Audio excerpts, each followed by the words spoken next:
50 от най-отровните и опасни влечуги се намират тук в Бургас в морското казино. Имаме континентален тайпан, имаме крайбрежен новогвинейски тайпан, имаме и крайбрежен австралийски тайпан.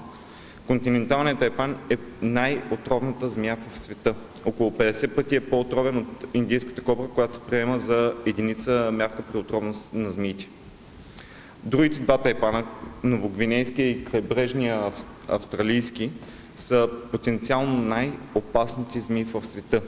Изключително нервни, агресивни животни. Децата обаче разглеждат с любопитство, а не с страх влечугите. 5-годишният Станислав е възхитен от страшилището на Африка – черната мамба. Не те ли е страх? Страх обаче малко. Само, че е отровна, че виждам един череп. Единствената змия, която преследва натрапници, в това число е хора. Единствената. Знаем, че тази мамба е и телевизионна звезда. А този специално е телевизионна звезда.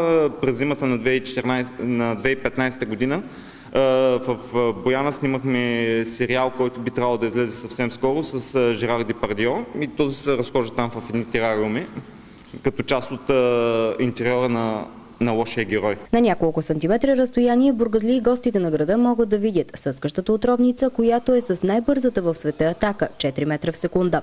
Не по-малко атрактивна е и габонската отровница, която е с най-дългите зъби – над 5 см. Хамелеон, тарантули и съскащи хлебарки допълват екзотичната експозиция.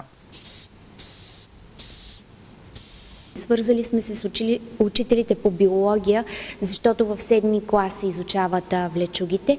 Така че нашата цел е не само да покажем атрактивната страна на влечугите, а да се стигне и до научната. Най-смелите имат възможност да поддържат и да се снимат с змии, но екземпляри, които не са опасни. Влечугите ще пълзят до 28 февруари в морското казино в Бургас.